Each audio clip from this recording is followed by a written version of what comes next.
Hi everyone, Sandra from ForYourChi.com here to talk about your weekly Oracle card reading for October 23rd through October 30th, 2017. And I want to talk about, first of all, this latest internet stance on sexual harassment and sexual assault. A lot of you have raised your hands saying that you have been victims of this in some fashion. Every woman has. So you would not be alone. However, I am concerned that people are raising their hand saying that they have been victims of this and that activating the law of attraction. And lots of people got on this bandwagon, especially I've seen it from famous Hay House psychics and authors that know more about the law of attraction or just as much as I do. But they're not doing anything after that to change their behavior or to change the outcome if it were to ever happen again. And I'm going to give two real life examples of what happened to me. First of all, a perp will only conduct himself in a manner that he feels he can get away with. If you are sending him a signal that could jeopardize his freedom, in other words, they're not going to do anything that could seemingly put them in jail, in prison, or the defendant in a sexual harassment lawsuit. At all costs, they're going to avoid that. And they're going to move on to another victim who's not going to give them a problem. So if you are sending them messages and signals that you are not going to give them a problem, then that is a problem for you, because you are going to continually get harassed or you're going to end up in a very bad situation. So my first example of this was many years ago. I did not live in this town. I lived in a different town, so it was a total different situation, different work setting, boss. This happened to me when I started a new job. And I was walking down a hallway, and my boss, it was in the morning, my boss was walking behind me and made a comment that was a come on comment that I did not appreciate. And by the way, there were other people within earshot of this conversation, which was helpful to me. So as soon as he made the comment, I turned around and I pointed my finger at him and I let him know that if he made the comment again or anything similar to it, that he was going to spend many moons regretting that behavior. His response to that was silence. In fact, he looked shocked and surprised. People who tend to do this sort of thing do not expect to be confronted right then and there with a negative reaction. Typically, what happens is, especially in a boss setting, an employee just might let it go, they may ignore them, or they may make some mild comment back, trying to change the subject. That is only going to encourage the behavior. In fact, you're giving them a green light to do it again, and perhaps the next time or the time after that, the situation is going to escalate. So the result of my confronting him right then and there at the time, within earshot of other people and talking loud enough so that other people could hear me, was that he never did that again. Go figure. Now the second time is more profound and more concerning at the same time. And this was prior to that time that I just spoke of earlier. It was around 2006. I was in a grocery store parking lot. It was around Christmas time, so the sun was setting earlier. I had just got done loading my groceries in the back of my car. The grocery cart was empty and it was to my side. As soon as I put the last bag of groceries in the car, I could sense that there was someone behind me in my personal space, and it startled me. I turned around. There was a middle-aged black male, approximately 6'5", with sunglasses, a long coat, and he was smoking a Swisher Sweet. And I confronted him at that time, and I said, "Are you waiting for my empty grocery cart? Is that why you're in my personal space?"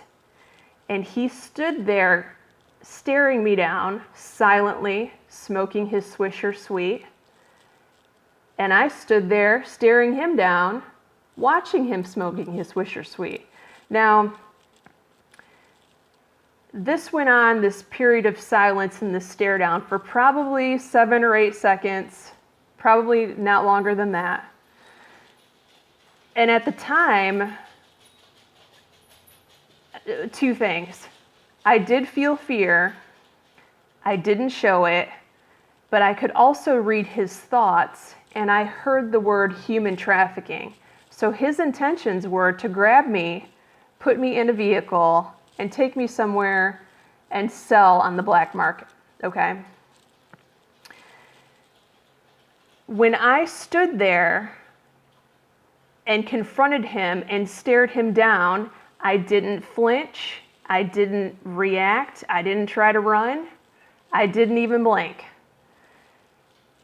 He was trying to weigh the options of, he was surprised that I would confront him in a manner like that. He was obviously bigger than me. But I was sending him the message, the signal, that I was going to be more trouble than it was worth. And so what happened then was he grabbed my grocery cart and he pushed it up to the front.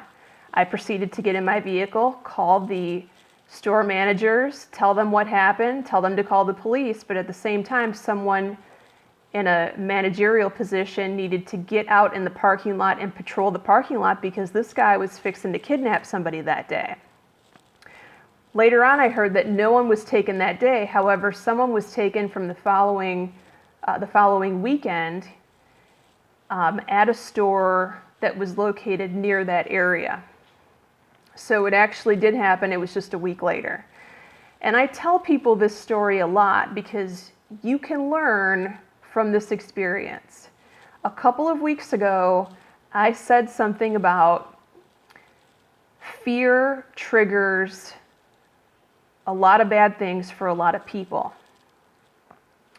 Now, of course I felt fear, but I had absolutely no fear reactions whatsoever. So because he wasn't picking up on the fear vibe, he didn't go through with what his plan was. And I think about this account so often that a couple of years ago, I recounted the story to my teacher in a teleclass setting.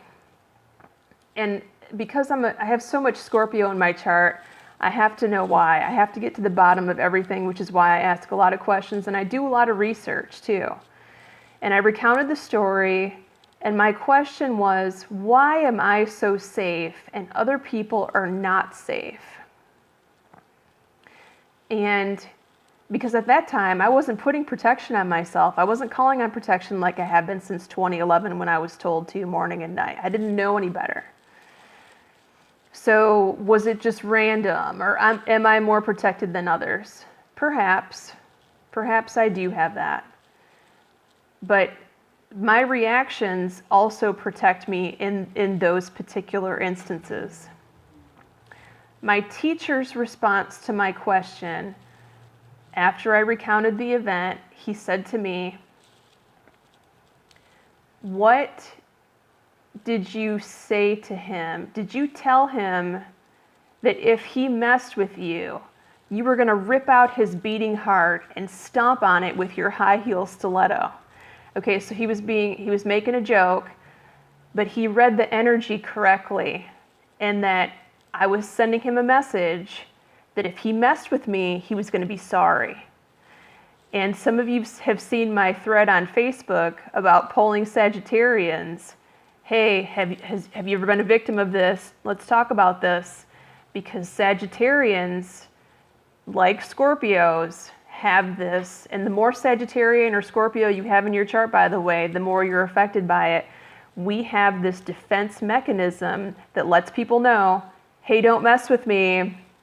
If you mess with me, you're going to have a problem. Now, that doesn't mean if you have another sign or you have the majority of Virgo or Capricorn or Aquarius or anything else in your chart that you can't react this way. You certainly can. This can be a learned behavior, but you're going to have to teach yourself how to defend yourself in situations like this, okay? And the other thing too is, I talk about the protection, and I told you guys how to protect yourself, I think 2 videos ago, and what I do morning and night. And as much as I have taught my clients how to do this, there are very few people that are actually doing this morning and night. They forget, or they do it every once in a while, and so they're being affected by default on the days that they're not protecting themselves. If you're one of those people who wants the protection, but you are questioning your ability to do it twice a day, or the protection for you and your family, but you just can't quite make it there, send me an email, tarotbyphone@gmail.com, or send me a personal message on Facebook. And for a very nominal fee, I will add you to my protection list. I'm doing this every day for myself and my family anyway. So if you would like that service, let me know. We can do a subscription service where, I'll do it every day for months to come, or if you just want it short term. I can't add it to my website right now because the webmaster's, this is his busy season and he can't quite get it there, but I'll send you a link to PayPal or something, and we'll do it that way in the interim, okay? All right, so enough speech. Let's get into the cards. The first card this week is emotional loss. So this means that there is something missing from your life and that you need to work to rectify this, to get it back into your life, because it's very important to you and it's very important to your happiness. And if I have said any message that you should take with you, it's you have to do things to make yourself happy and to make your life passionate, because if you don't have those things, you could be manifesting more problems for yourself and others around you, okay? We need you here. You need to be here for your own divine purpose. So it's very important to fix this as soon as possible, whatever this is. This could be fixing something within a relationship. This could be fixing something within a job, okay?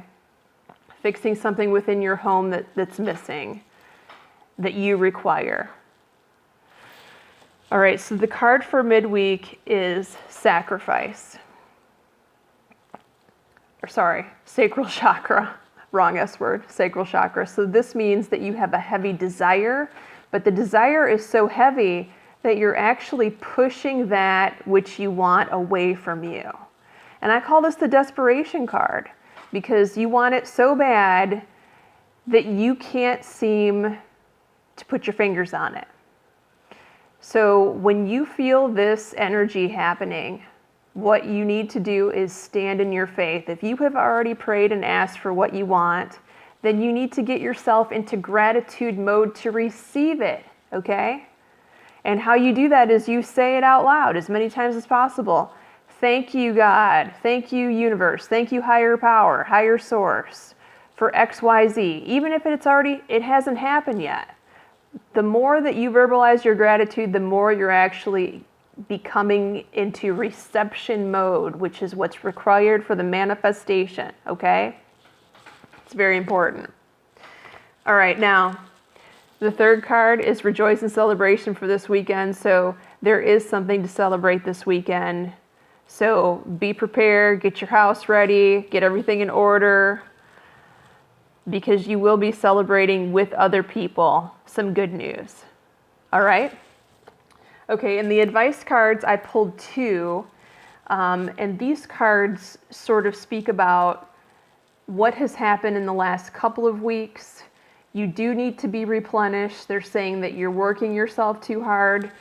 The first one is energy healing. So be careful who you get. If you know someone that does Reiki, make sure that you know them and you've known them for a long time.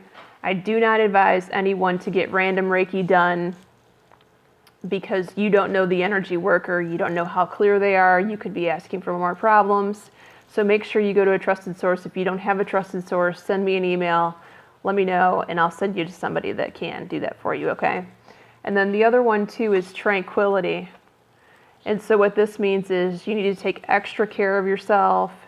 You need some more rest, perhaps take a sea salt bath, book a massage, book a pedicure. You need some extra R&R, okay?